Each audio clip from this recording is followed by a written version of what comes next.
안녕하십니까. 나라사랑학교의 최환열 대표입니다. 오늘 이 시간에는 지난 시간에 이어서 새 언약에서의 하나님 나라라는 제목으로 말씀을 나누도록 하겠습니다. 하나님 나라에 대한 교훈을 집중적으로 싣고 있는 내용이 이 마태복음 12장, 13장인데요. 오늘은 그 12장에 있는 내용을 중심으로 해서 한번 살펴보도록 하겠습니다. 저희는 지금 이제 새 언약에 대해서 공부하고 있습니다. 말하자면 예수 그리스도의 교훈이라고 이렇게 말할 수 있습니다. 자, 그런데 이 새 언약이 의미하는 바와 같이 이 새 언약은 항상 여기에 대한 하나의 모형과 같은 이 시내산 언약과 비추어서 함께 살펴볼 때 가장 안정적이다, 이렇게 볼 수 있습니다. 그래서 이 시내산 언약에서 이제 언약 조항이 이렇게 있는데요. 말하자면 여호와께서 이스라엘 백성들에 대해서는 내가 너의 하나님이 되겠다 이렇게 말씀하셨고, 또 이스라엘 백성들에게는 이제 십계명 하나님 사랑과 이웃 사랑을 이제 언약 조항으로 이제 주신 것입니다. 그리고 이와 같이 하나님과 이스라엘 사이에 이러한 언약 이행의 결과 나타나는 것이 이제 제사장 나라였던 것입니다. 그러니까 여기에서의 이 제사장 나라는 열방을 위한 제사장 나라였던 것입니다. 그리고 이제 이것이 고스란히 새 언약으로 이렇게 반영되어 나타납니다. 그래서 하나님께서 우리에 대해서는 우리의 아버지가 되시겠다 이렇게 말씀하셨고, 그리고 여기에서의 십계명은 예수 그리스도의 각종 그러한 교훈들을 말하고 있는데요. 그 중에서도 특히 하나님 사랑과 이웃 사랑에 대해서, 그리고 이걸 좀 단계적으로 잘 설명한 게 또 팔복이어서 이렇게 이제 팔복, 산상수훈 이 내용이 이제 우리에게 주어지는 하나의 이제 언약 조항이 되는 것입니다. 그리고 그 결과 나타나는 것이 이제 하나님의 나라인 것입니다. 그래서 여기에서 이 제사장 나라가 고스란히 하나님 나라로 이렇게 반영되어서 나타납니다. 그렇기 때문에 이 제사장 나라에 대한 개념을 가지고 이 하나님 나라를 해석하고 이해하는 것이 이제 가장 바람직한 그러한 절차이라는 것입니다. 자, 그리고 여기에서도 이제 제사장 나라로 이렇게 드러날 때 그 내용이 출애굽기 25장에서 40장까지 나타나 있더라는 것입니다. 그러니까 단순한 성막 건립에 관한 그러한 작업인데 이렇게 방대한 양을 싣고 있습니다. 그리고 이 내용 속에서 보면은 모세의 시내산에서의 두 번째 이 40일 금식 기도를 하면서 받아내는 이스라엘에 대한 속죄가 이 성전 건립과 관련해서 가장 결정적인 역할을 하더라는 것입니다. 그러면서 이 성전이 이 건립이 되어졌고 여기에 여호와께서 임재하셨던 것입니다. 그리고 이 임재하는 내용을 출애굽기 40장 33절에서 38절까지 소개하고 있고, 여기에 이 성막에 하나님의 불기둥과 구름기둥이 임하였다 이렇게 이제 그 결론을 맺고 있는 것입니다. 이와 같이 이 새 언약에서도 이 성전 건립 관련해서 무엇이 여기에 이제 비견이 되느냐, 그것은 바로 복음 전도였던 것입니다. 그리고 여기에서도 성전 건립 관련해서 모세가 아주 중요한 역할을 했듯이 여기에서도 예수 그리스도가 이 성전 건립 관련해서 핵심적인 역할을 하더라는 것입니다. 그러니까 예수 그리스도가 바로 하나님의 이 성전이 되어지는, 그러니까 여기에서의 성전은 어떠한 회막과 같은 곳이었고, 또 그 다음에는 벽돌로 지어지는 성전입니다. 그러나 진정한 의미에서의 성전은 이 사람들의 마음이고 사람들의 영혼이라는 것입니다. 그래서 여기에서의 진정한 성전은 바로 예수 그리스도셨고 그 안에 하나님께서 임하시기 때문에요. 그리고 그의 복음 전도를 들은 이 복음 전도가 성전 건립에 아주 결정적인 역할을 하더라 해서 이 복음 전도의 내용이 나타나더라는 것입니다. 그 내용을 우리는 지난 시간에 마태복음 이 8장에서 11장까지를 통해서 우리는 살펴본 것입니다. 그래서 지난 시간까지 우리가 살펴본 내용을 한번 요약을 하자면 이와 같습니다. 우리는 맨 먼저 마태복음 8장과 9장을 얘기했습니다. 자, 그러면서 여기에서 핵심적인 내용은 무엇이냐? 예수께서 주인이시고 또 세상죄 혹은 이스라엘 백성들 그리고 그 구성원들 그들을 위해서 주께서 하나님의 예비하신 어떤 자가 하나님의 아들이 혹은 하나님 아들이 성육신해서 그가 세상 죄를 이스라엘 백성들의 죄를 담당한다는 것이었습니다. 이 하나님 아들의 성육신은 그래서 굉장히 중요한데요. 사도 바울은 이와 같이 말합니다. 예수께서 영으로는 하나님의 아들이었다. 그리고 육으로는 다윗의 후손이었다. 이렇게 이야기를 하는 것입니다. 그러니까 영으로는 하나님의 아들이었다. 이렇게 해서 이제 예수 그리스도께서 잉태되었고 탄생하였다. 그러니까 그러한 자만이 이스라엘 백성들의 또 이 세상 죄를 담당할 수 있다는 것입니다. 성경에 보면은 의인은 없나니 하나도 없도다라는 그러한 말씀이 이제 시편에 기록되어 있습니다. 실제로 우리가 살아보면 알겠지만 진실로 이 죄를 이길 자는 없고 이 죄 문제로 인해서 인생들이 멸망을 당하게 생겼는데 이것은 오직 하나님의 은혜로만 이러한 절차를 통해서만 그 어떠한 답이 주어지는 그러한 것이었던 것입니다.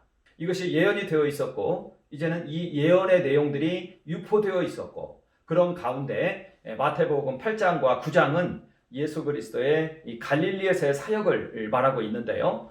이 사역 전체를 통해서 나타난 여러 가지 이 표적들 그것을 모아놓았는데 이 표적이 나타날 때 이제 회중에서 나온 하나의 신앙 고백이 있었습니다. 그것은 바로 예수를 향하여 주여라고 불렀다는 것입니다. 그리고 여기서의 이 주여는 이스라엘 세계에서 하나님에게 붙여지는 그런 이름이었던 것입니다. 아도나이의 다른 이름이었던 것입니다. 그리고 예수께서도 여기에 대해서 응답해서 말씀을 하실 때 자기 자신을 인자라고 소개했다는 것입니다. 인자는 하나님의 아들이 사람이 되었다. 이런 의미를 정확하게 그 헬라어 원어로는 가지고 있는 것입니다. 그러니까 그가 와서 죄와 질병을 담당했다는 것입니다. 그렇기 때문에 이와 같은 표적들이 마구마구 나타났다는 것입니다. 그러니까 예수께서 주인이시고 하나님의 아들이시고 그리고 그가 우리의 죄와 짐을 담당했다. 이것은 물론 예언이 되어 있기도 했지만 정확하게 표적들을 통해서 지속적으로 논증이 되어진 그러한 지식인 것입니다. 그리고 이렇게 예수를 주와 그리스도를 믿을 때 죄사함과 질병이 고쳐지는 이런 역사가 이때만 있었던 것이 아니라 사도시대에도 계속적으로 나타났습니다. 그리고 사도시대뿐만 아니라 중세시대 그리고 오늘날까지 나타나고 있는 것입니다. 최근에 소천하신 이 조영기 목사님 같은 경우에도 이 지식으로 얼마나 많은 이런 병자들이 그를 통해서 고침을 받았는지 모릅니다. 이것을 체험한 사람들은 많습니다. 이렇게 해서 하나님의 아들이 성육신에서 우리의 죄와 질병을 담당했다. 이것이 이제 복음의 내용인 것입니다. 이게 이제 마태복음 8장과 9장의 내용이고 이것이 바로 이제 복음인 것입니다. 하나님의 아들이 우리의 죄와 질고를 담당했다. 그가 우리의 주이다. 주인이다. 그리고 여기에 참여를 하면 이 주는 내 주가 되는 것이죠. 내 주에 대한 가장 좋은 해석이 여기 본문 9장에도 나타나 있는 것과 같이 혼인 메타포입니다. 예수님과 우리가 이제 혼인을 치르는 것입니다. 혼인관계 속으로 들어가는 것입니다. 그리고 그것이 바로 믿음인 것입니다. 주와 종의 관계에 대한 가장 적절한 해석은 혼인관계라는 것입니다. 예수 그리스도와 우리가 혼인으로 신랑과 신부의 관계로서 하나가 되는 것, 이것이 바로 믿음이라는 것입니다. 그래서 우리는 마태복음 8장과 9장을 통해서 예수 그리스도와 우리가 혼인관계 속으로 들어갔구나. 예수께서 이 세상에 오셨을 때 그 생애를 예수님께서는 혼인잔치의 생애로 파악했다는 것입니다. 그리고 이 혼인을 중심으로 해서 쓰고 있는 책이 요한복음입니다. 요한복음에서는 이 여인들이 중심으로 나오는데 그게 전부 예수 그리스도와 우리와의 이 혼인관계가 어떻게 성립하고 있는지 그것을 설명하고 있는 그러한 내용들인 것입니다.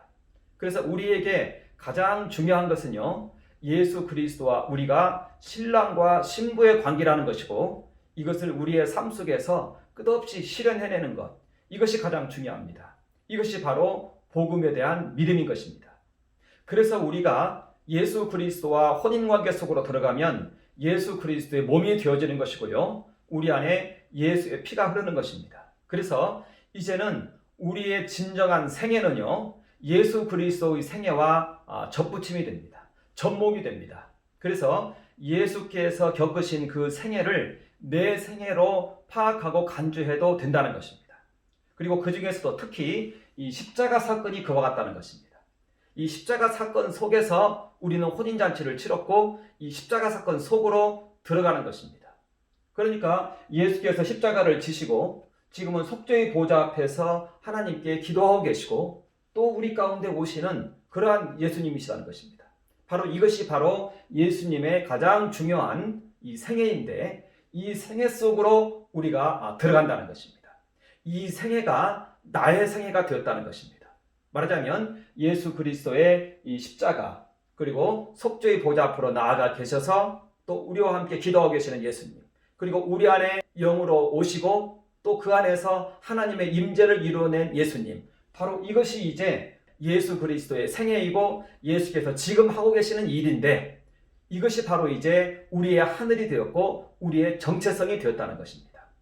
이것을 우리는 정확하게 알고 이해를 해야 된다는 것입니다. 그리고 이것을 가리켜서 복음이라고 하는데요. 이 복음 안에서 율법이 준행된다는 것입니다. 그래서 제가 마태복음 8장과 9장을 먼저 하고 그 다음에 5장에서 7장까지의 산상수훈의 팔복을 이 안에서 제가 설명을 했던 것입니다. 왜냐하면 이 율법 하나의 교훈, 계명은 이렇게 복음을 통해서 이루어지고 복음을 통해서 실행되어지기 때문에 그렇습니다. 이것은 우리가 매일매일 우리의 기도 시간에 해야 될 그러한 하나의 덕목이고 그러한 교훈이 되는 것입니다.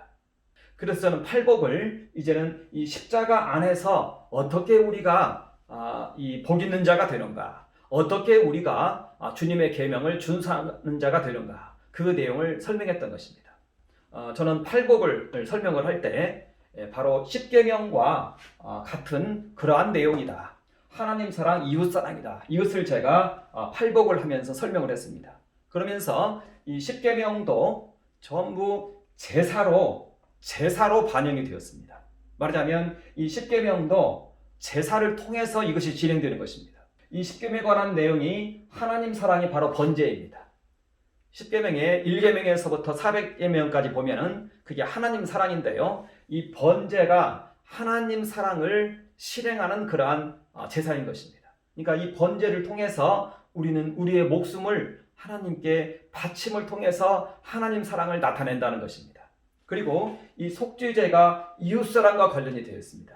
말하자면 우리 부모를 위해서, 이웃을 위해서, 그리고 나라와 민족을 위해서 이제 우리가 저들의 죄를 함께 주님과 함께 속죄의 제사를 드린다는 것입니다. 이것이 이제 속죄제이고 이웃사랑인 것입니다. 그 결과 이제 화목제가 우리에게 실현이 되는데 하나님께서 우리 가운데 임하신다는 것입니다.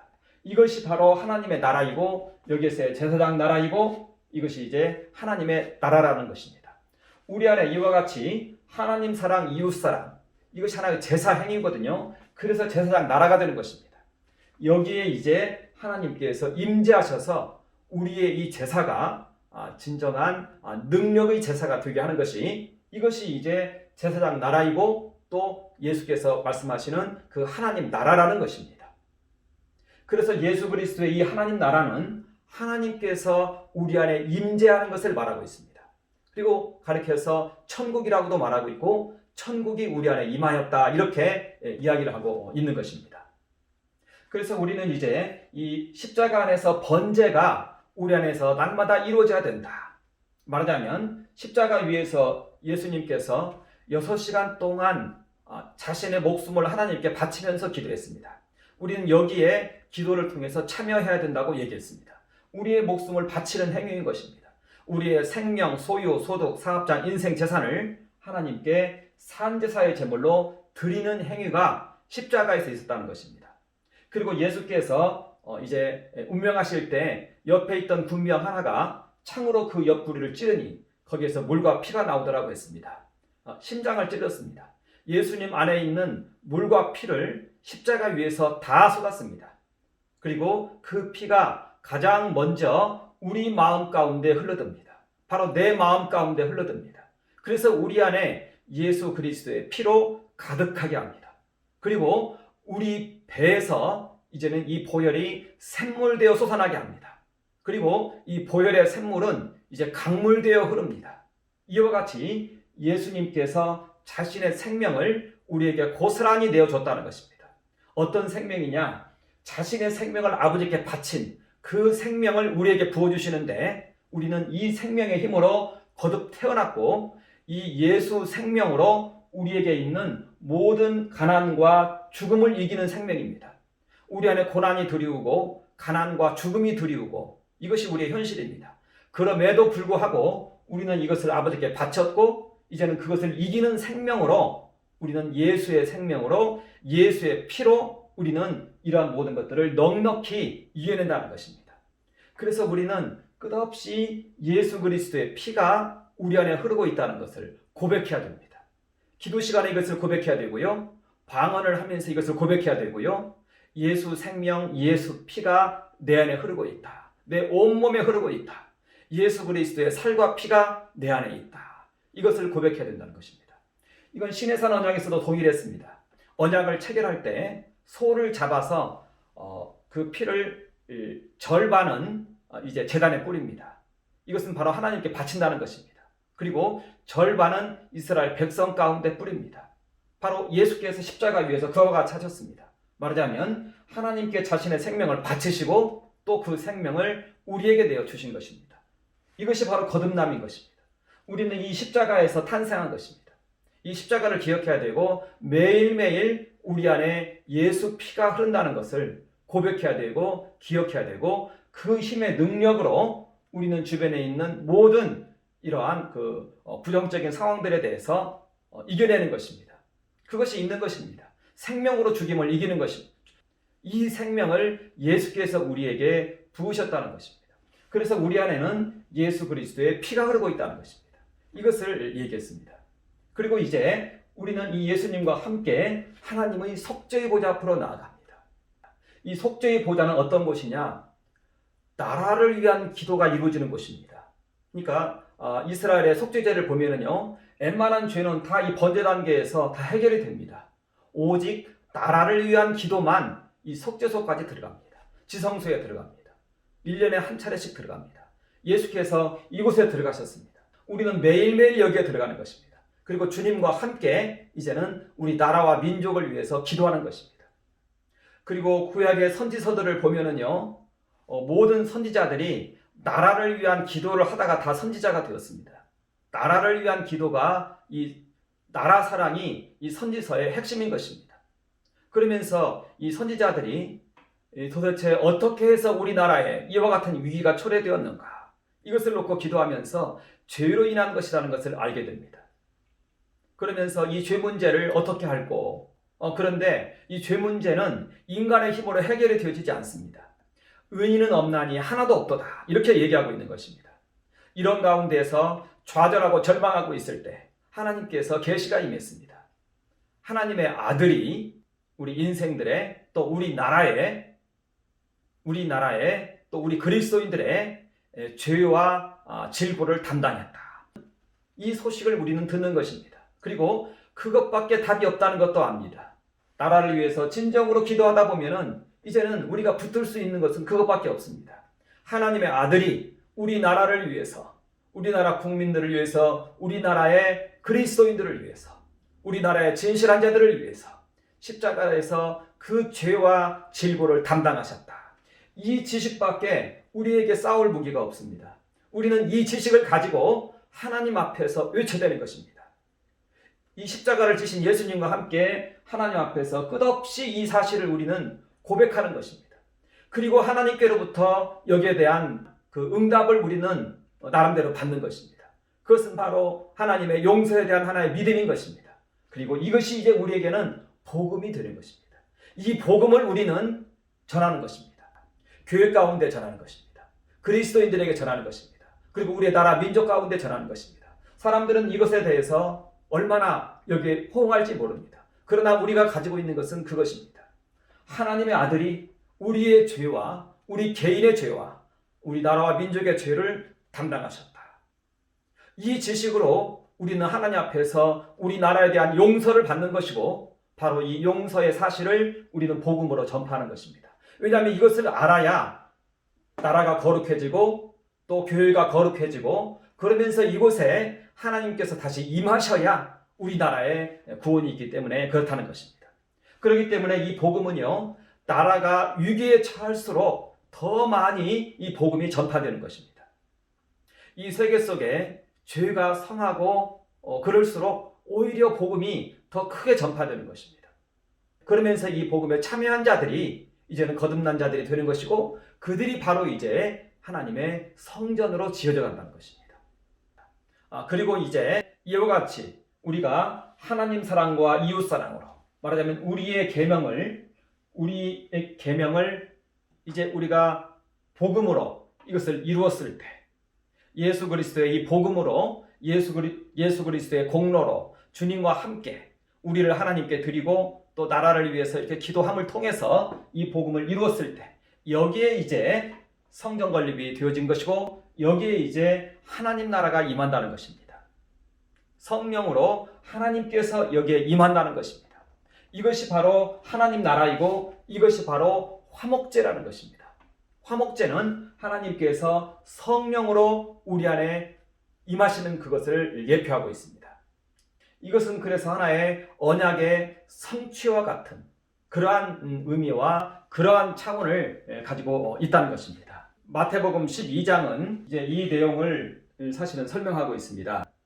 여기에 보면은 이제 성전에 임하는 하나님 나라입니다.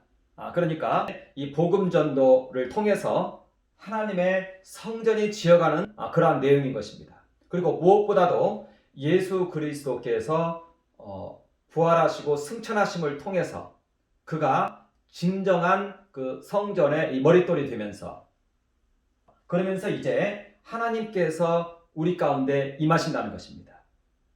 그래서 마태복음 12장에 있는 이 내용은요, 사도행전 2장을 통해서 성령께서 우리 가운데 강림하심으로 1차적으로 성취가 된 것입니다.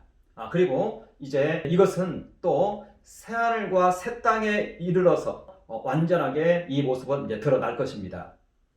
그러니까 우리 안에 예수께서 우리에게 성령을 보내주시고 그리고 성령으로 임하시고 그 안에서 하나님께서 우리 가운데 임하신 그 내용이 이제 성령 강림 사건인데 그것이 바로 화목제라는 것입니다. 말하자면 예수 그리스도의 십자가 그리고 지성소로 들어가신 예수 그리스도 하나님 보좌 우편에 앉으시고 그곳에서 제사의 사역을 수행하고 계신 예수 그리스도 그리고 또 이제 그 결과 우리에게 임한 성령 여기에 대해서 이제 말하고 있다는 것입니다. 그러니까 이 성령 강림 사건이 우리 안에 고스란히 이렇게 이루어져 있다는 것입니다. 그리고 이 성령 강림의 이 사건도 우리 안에서 매일매일 재현이 되어야 된다는 것입니다. 먼저 이 내용을 우리의 기도 속에서 먼저 한번 설명을 하자면요, 우리는 예수 그리스도의 피가 우리 안에 가득하다는 것을 항상 기억을 해야 되겠습니다. 그리고 예수 그리스도의 피가 우리 안에 가득할 때 이것을 가리켜서 우리는 성전이라고 말하는 것입니다. 말하자면 예수님께서 성전이라는 것입니다. 하나님께서 거하시는 집이 이 과거에는 이제 회막이었습니다. 천으로 지은 하나의 그 회막이었다는 것입니다. 그 다음에 벽돌로 지어진 그러한 하나의 성전이었습니다. 그런데 이제는 영혼들이 우리 인간의 마음이 진정한 성전이라는 것입니다. 그리고 그 중에서도 예수 그리스도가 진정한 성전이라는 것입니다. 그 마음 가운데 하나님께서 임재하신다는 것입니다. 가장 존귀한 것이 인간의 마음이고 인간의 정신이고 인간의 영혼인데 인간의 육체인데 여기에 하나님께서 임재하신다는 것입니다. 그래서 예수 그리스도가 성전인 것입니다. 그래서 요한복음 2장에서 예수께서 사역을 시작하실 때 이제 6월절에 예루살렘 올라가서 한 첫 번째 이 메시지가 뭐냐? 바로 이 성전을 헐라. 내가 사흘 만에 다시 일으키리라. 이렇게 말합니다.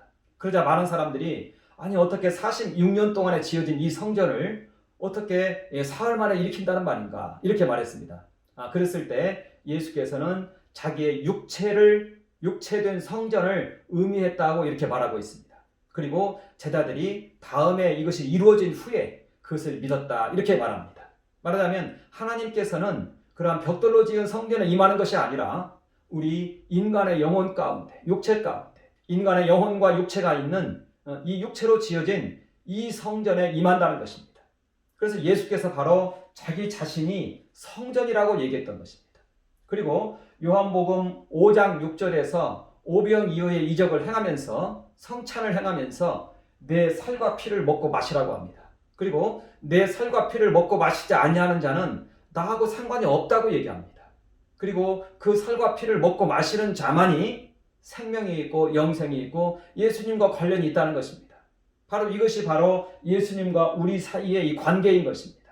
예수님의 생명이 우리 안에 있는데 바로 이것은 신랑 신부의 혼인을 통해서 우리에게 이것이 이루어졌기 때문에 우리가 예수 그리스도의 피가 우리 안에 흐르고 있다는 것을 믿고 또 삶 속에서도 예수 그리스도를 신랑으로 이렇게 영접하는 그러한 것이 우리 마음에 아주 잘 자리 잡을 수 있도록 해야 되겠고, 날마다 아침마다 기도할 때 이 부분이 깊이 있게 하나님께 고백되어질 수 있도록 방언으로 기도하고 우리말로 기도하고 하면서 이것이 우리의 하나의 정체성이 되어야 된다는 것입니다.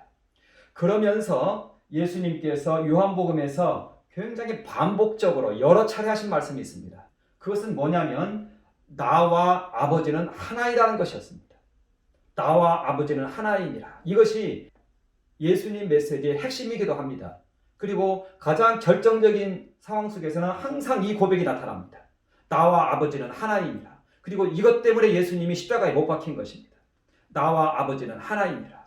빌립이 한번 하나님을 보여달라고 합니다. 그러자 예수님께서 말씀하십니다. 나를 본 자는 하나님을 보았거늘 왜 아버지를 보여달라고 하느냐 이렇게 얘기합니다. 그러면서 내가 행하는 그 표적을 보고 이것을 믿으라고 말합니다. 그러면서 아버지와 나는 하나이니라 이렇게 말합니다. 이것은 계속해서 반복적으로 나타납니다. 그리고 이것은 우리의 구원과도 관련이 있습니다. 예수께서 아버지와 하나이다 이렇게 말합니다. 그러면서 바로 이어서 예수님께서는 아버지와 하나인 내가 너희 가운데 임했다고 얘기합니다. 그러니까 우리 안에 있는 예수 그리스도를 우리는 만나면서 그 안에서 그 이면에 계신 하나님을 보아낸다는 것입니다. 그러니까 예수님과 아버지가 하나이라는 것을 우리가 알지 못하면은요, 하나님을 만날 길이 없는 것입니다. 그러나 이것을 믿는 자는 이제는 예수님 안에서 하나 되어 계신 아버지를 우리는 보아낸다는 것입니다. 그러니까 우리 안에 예수 피가 흐르고 예수님과 우리가 하나다는 것을 끝없이 우리는 고백합니다. 그러면서 그 피 안에 이제 드리워 있는 하나님을 본다는 것입니다.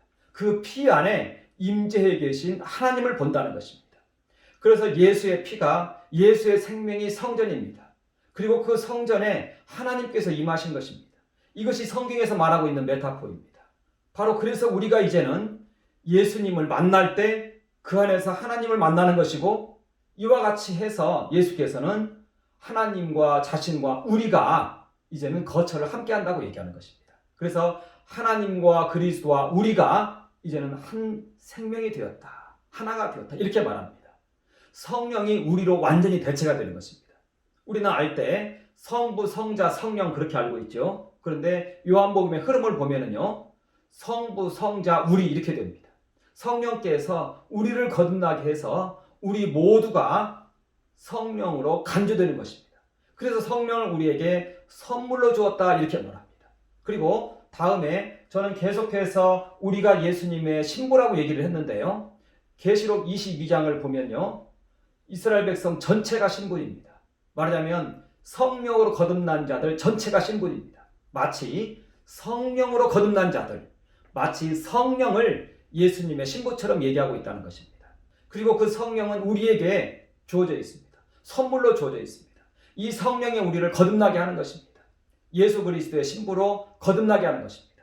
성령 받은 자가 예수 그리스도의 신부인 것입니다. 이와 같이 해서 하나님과 예수 그리스도와 우리가 하나 되는 것, 이것이 바로 사도 요한이 말하고 있는 구원의 개념인 것입니다. 그것이 바로 영생인 것입니다. 이것을 가리켜서 이제 마태는 이와 같이 하나님 나라로 천국으로 이렇게 표현을 하고 있다는 것입니다. 그래서 여기에서의 마태복음 12장에서 말하고 있는 이 내용과 사도 요한이 말하고 있는 요한복음 14장, 16장, 17장에서 말하고 있는 이 구원받은 우리의 모습과 이 내용이 같다는 것입니다. 말하자면 하나님과 그리스도와 우리가 하나 되어있는 것. 방법론은 예수 그리스도의 피가 우리 안에 가득한 것을 믿고 이 피가 성전인 것을 믿고 이 안에 임재하신 하나님을 믿는 것, 이걸 통해서 우리는 이것들을 경험한다는 것입니다. 이것이 바로 우리 믿음의 경로인 것입니다. 이것이 바로 이 화목제인 것입니다. 그래서 우리는 날마다 이 사실을 우리의 기도 속에 재현을 시켜내야 된다는 것입니다. 이것이 바로 성령 강림이고 이것이 화목제이고 이것이 바로 예수께서 우리 가운데서 진행하고 계시는 그러한 화목제라는 것입니다. 이것이 날마다 우리의 기도 속에 이와 같이 있어야 된다는 것입니다. 여기에서 이제 마태가 말하고 있는 이 하나님 나라의 모습을 이제는 또 우리는 살펴볼 수가 있습니다. 이 마태는 항상 이 시내산 언약에 기반을 두고 논리를 전개합니다. 이것을 우리가 잘 알아야 됩니다. 구약 성경에서 제일 중시 여겨지고 있는 개념이 하나가 있는데요. 그것이 바로 안식일 개념입니다. 안식에 대한 개념입니다. 이 안식과 이 성전 혹은 이 성소는 항상 이 짝을 이루고 있습니다. 같이 나타난다는 뜻이에요. 이 성경에서는 이 짝의 개념을 통해서 논리를 전개해요. 그러니까 성전과 안식은 같이 있어요. 그리고 구약 성경에서 말하고 있는 안식일의 개념은요, 하나님의 안식입니다. 그래서 항상 안식이라는 표현을 쓸 때 나의 안식이라고 표현을 합니다. 너희들의 안식, 이것은 둘째입니다. 나의 안식이기 때문에 너희들도 안식해라, 이런 개념을 취합니다. 그러니까 구약 성경에 있는 모든 안식에 대한 개념은 나의 안식입니다. 하나님의 안식입니다. 하나님께서 쉬러 오시는 것입니다. 이것이 바로 성전이고 성소입니다. 6일 동안 하나님께서 열심히 일하고 행하시고요, 이제 안식일 날에 쉬러 오시는 것이에요. 어디로 쉬러 오시느냐? 성전으로 오신다는 것입니다. 그러니까 이스라엘 이 전통에 따르면은요, 하나님께서 쉬시는 것은 저기 구말리 장천 하늘이 아니에요. 말하자면 성소예요. 성전이에요. 안식일에 성전으로 오신다는 것이에요. 만물 중에서 가장 존귀한 곳이 인간의 마음인 것 같아요. 이런 노래를 가지고 있어요. 하늘에서 멀리 떨어져서 쉬시는 것이 아니라 오히려 그곳에서는 일을 하시는 것 같아요. 우리가 언제 천상에 대해서 한번 좀 이제 공부할 시간을 아마 좀 갖게 될 텐데요. 그것이 오히려 더 복잡하고 전쟁이 치열합니다. 이것을 이제 한번 저는 발표를 하고자 하는 것입니다. 이곳에서 전쟁을 치르고 이제 우리 안에 쉬시러 오시는 것이에요. 이곳에서 영적 전쟁을 치르고 우리 안에 이제 쉬러 오시는 거예요. 이게 이제 성소의 개념이고 이스라엘의 안식의 개념인 것입니다. 그러니까 여호와께서 쉬러 오셨는데 일을 하고 분주하고 예배에 집중하지 않고 그러면은 하나님께서는 성소를 더럽혔다고 합니다. 구약에는 그렇게 나와 있어요. 특히 에스겔이 그 말을 많이 합니다. 성소를 더럽혔다고 해요. 안식일 더럽힌 것이 아니라 안식일에 어떤 행위를 했을 때 성소를 더럽혔다. 하나님께서 지금 쉬러 오셨는데 성소를 더럽혔다는 것입니다. 하나님의 임재를 더럽혔다. 이렇게 이야기를 한다는 것입니다.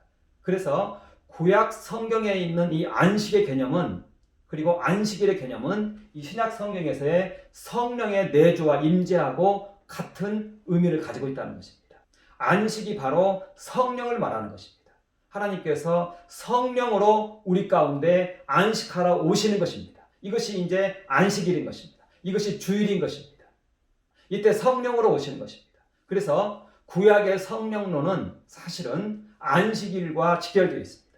그리고 그래서 항상 이 안식일은 성소의 개념과 함께 자리 잡고 있는 것입니다. 성소와 안식은 하나의 짝을 이루고 있습니다.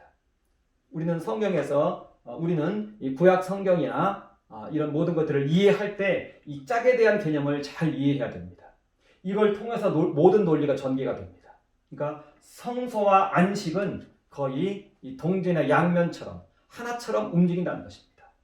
여호와께서 6일 동안 창조를 수행하시고 이제 쉬십니다. 열심히 행하시고 쉬십니다. 그때 우리 안에서 쉬시는 것입니다. 이 안식이 그렇게 이루어진다는 것입니다. 그리고 하나님께서는 그의 지으신 그 만물 가운데 오셔서, 그리고 우리 가운데 오셔서 그의 안식을 누리시는 이러한 형태를 가지고 있다는 것입니다. 구약 성경이. 그래서 우리는 그런 부분들을 존중하고 이 성경을 바라봐야 된다는 것입니다. 자, 그런데 이때 예수의 피가 있는 곳이 성전이라는 것입니다. 사람의 육체가 성전이라는 것입니다. 그리고 가장 거룩한 사람의 육체가 성전이라는 것입니다. 예수의 피가 있는 곳이 성전이라는 것입니다.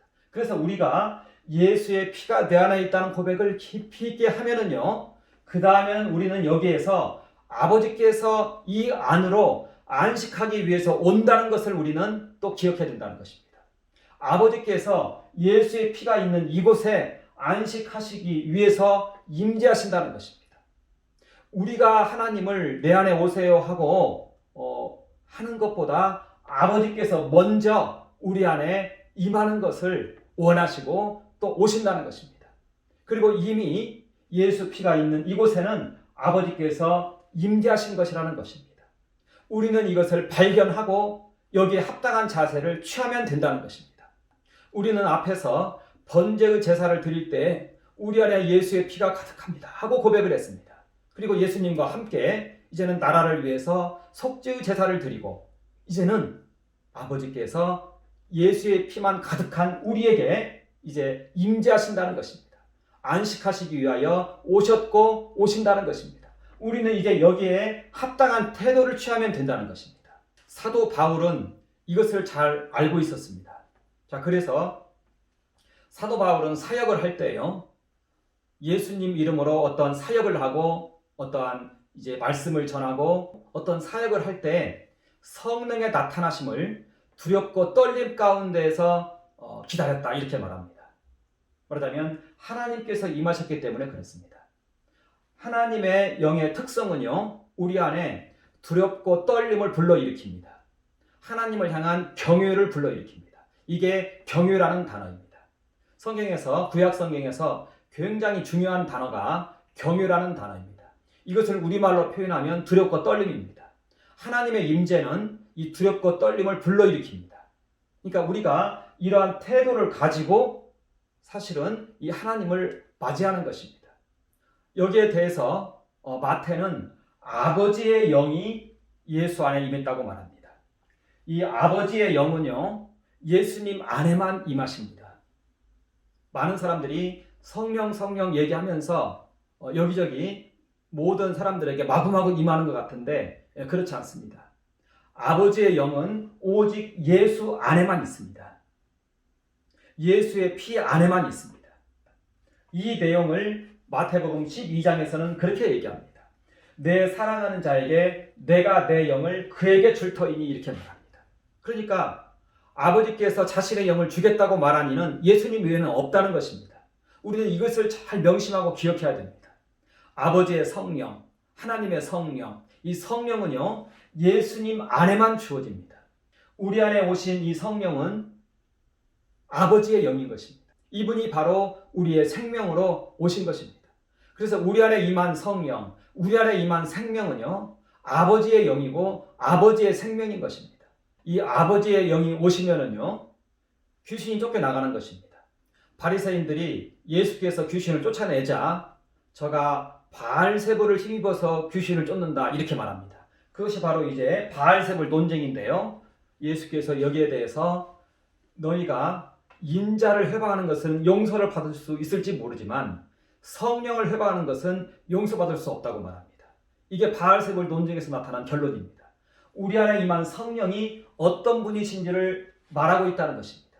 그래서 아버지의 영이 우리 안에 오시면은요, 하나님께서 오신 것이기 때문에 그래서 귀신이 쫓겨나간다는 것입니다. 그리고 이것을 하나님께서 하셨다는 것을, 하나님께서 우리 가운데 임하신 것을 모르고 가볍게 여기는 자들에 대해서 성령 회방죄라고 얘기하는 것입니다. 성령은 아버지이시기 때문에 그렇다는 것입니다. 아버지의 생명이기 때문에 그렇다는 것입니다. 그리고 여기에 나타난 중요한 용어가 하나 더 있는데요. 심판이 시작된다고 말합니다. 이렇게 아버지의 영이 우리 안에 임하고 우리 안에서 아버지의 영으로서 우리가 인식하고 이것이 나타나기 시작하면 이 세상에 심판이 시작된다는 것입니다. 그래서 예수께서 내가 내 영을 그에게 줄 터이니 예수께 내가 내 영을 그에게 줄 터이니 그가 이제 심판을 알게 한다. 말하자면 우리 안에 있는 이 아버지의 영은 이제 세상에 대해서는 심판으로 역사한다는 것입니다. 우리 안에 있는 귀신들이 떠나가고 그리고 세상에 대해서는 이제 심판으로 역사한다. 온갖 우리 주변에 있는 여러 가지 불의한 것들이 심판을 받지 않고 있어요. 모든 악이 심판을 받지 않고 있어요. 이건 하늘이 정돈이 안 돼서 그렇습니다. 그러나 하나님께서 안식하러 오실 때 하늘이 정돈되었을 때 이제는 이 심판이 시작된다는 것입니다. 심판이 나타난다는 것입니다. 왜? 아버지의 영이 오셨기 때문에 그렇습니다. 그래서 이 하나님 나라와 심판은 같이 이렇게 얘기가 되고 있다는 것입니다.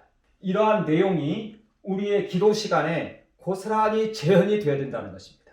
이게 바로 하나님의 나라라는 것입니다. 예수의 피가 내 안에 가득하고 이 예수의 피가 있는 나에게 아버지께서 안식하기 위하여 우리 안에 오시는데 아버지의 생명이 우리 가운데 오셨기 때문에 귀신이 쫓겨나가는 것이고 그리고 이것이 이제 우리 밖으로 드러날 때 하나님의 나라가 임하였고 이제 이것이 우리에게 밖으로 드러날 때 이제 심판이 시작된다. 악이 이제 심판을 받는다. 이것을 이제 말하고 있다는 것입니다. 우리는 이러한 내용들을 우리의 기도 시간에 고스란히 재현을 시키는 것입니다. 이것이 바로 예수 그리스도의 이 성전에 임하는 하나님 나라에 대한 이야기입니다. 그리고 이것이 바로 사도행전 2장 성령 강림을 통해서 우리 교회 가운데 주어졌다는 것입니다. 우리에게 이 사실 전체가 임했다는 것입니다. 우리는 이제는 이것을 우리의 기도 시간에 재현을 시켜야 된다. 이것을 말하고 있다는 것입니다. 아버지께서 우리 안에 예수 그리스도 안에서 오셨기 때문에 이것이 바로 하나님의 나라라는 것입니다. 하나님의 나라가 이제는 땅에 임했다는 것입니다. 천국이 시작됐다는 것입니다. 이것을 마태복음 12장에서는 말하고 있다는 것입니다.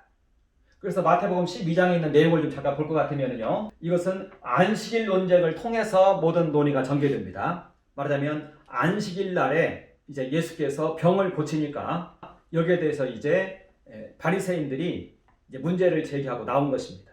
그리고 예수님께서는 이때 이제 이 자신의 정체성을 밝히고 안식의 정체를 밝히고 있는 것입니다. 먼저 첫 번째 문장을 보면은요. 안식일에 제자들이 이 밀 이삭을 잘라 먹었습니다. 매우 시장에서 그렇게 했다. 이제 이야기하고 있습니다. 여기에 대해서 이제 바리새인들이 이제 율법을 가지고 안식을 범했다. 하나님의 성소를 더럽혔다.